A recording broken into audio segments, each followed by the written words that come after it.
आखिरकार भारत जनसंख्या के मामले में चीन को पीछे छोड़कर विश्व का सबसे अधिक आबादी वाला देश बन गया। संयुक्त राष्ट्र की रिपोर्ट के अनुसार अब भारत की आबादी 1 अरब 42 करोड़ 86 लाख हो गई है। निसंदेह यह कोई उपलब्धि नहीं है, क्योंकि चीन के मुकाबले भारत का क्षेत्रफल कहीं अधिक कम है।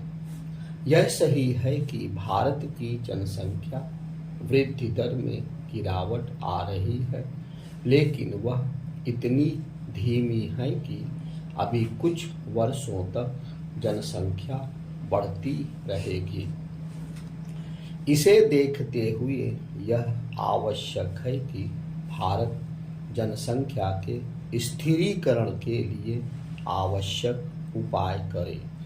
यह सभी की सहभागिता से ही संभव है। अब जब भारत दुनिया की सबसे अधिक आबादी वाला देश बन गया है, तब फिर जनसंख्या नियोजन के भी उपाय किए जाने चाहिए। इससे इनकार नहीं कि इस दिशा में कुछ कदम उठाए गए हैं, लेकिन उन्हें पर्याप्त नहीं कहा जा सकता। हमारे नीति नियंता इससे अनभिज्ञ नहीं हो सकते कि यदि जनसंख्या का नियोजन सही तरह से ना हो तो फिर अधिक आबादी एक बोझ का रूप ले लेती है। ऐसा ना हो पाए, इसके लिए तत्काल प्रभाव से आवश्यक कदम उठाए जाने चाहिए।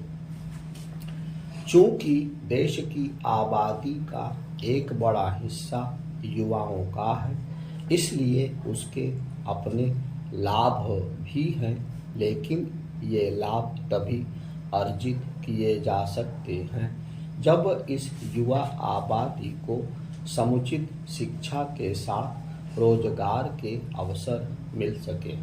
इसके लिए हमें अपनी शिक्षा व्यवस्था पर विशेष ध्यान देना होगा, ताकि ऐसे युवा तैयार हो सके जो देश की प्रगति में सहायक बन सके। इसकी अनदेखी नहीं की जानी चाहिए कि विभिन्न औद्योगिक संगठन इसकी शिकायत करते रहते हैं कि उन्हें जैसे कुशल और दक्ष युवाओं की आवश्यकता है, वैसे उपलब्ध नहीं हो पा रहे हैं। इसका प्रमुख कारण शिक्षा व्यवस्था में व्याप्त खामियां हैं। यह अच्छी बात है कि मोदी सरकार ने युवा आबादी को ध्यान में रखकर कौशल विकास की पहल की है, लेकिन अभी इस दिशा में बहुत कुछ किए जाने की आवश्यकता है। कौशल विकास के जो भी कार्यक्रम चल रहे हैं, वे कसौटी पर खरे नहीं उतर पा रहे हैं। बढ़ती आबादी को देखते हुए हमें इसके भी जतन करने होंगे कि युवाओं को उनकी योग्यता और क्षमता के हिसाब से काम दिया जा सके। यह तब संभव होगा जब उद्योग धंधों के विकास को सर्वोच्च प्राथमिकता दी जाएगी। यह ध्यान रखा जाना चाहिए कि सभी युवाओं को चाहकर भी सरकारी नौकरियां प्रदान नहीं की जा सकती।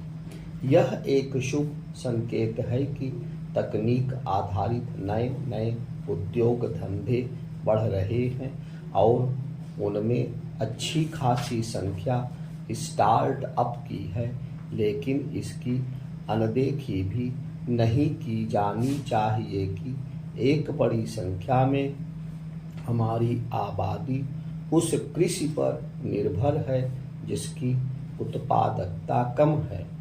स्पष्ट है कि कृषि पर निर्भर आबादी को उद्योग धंधों में खपाने की आवश्यकता है।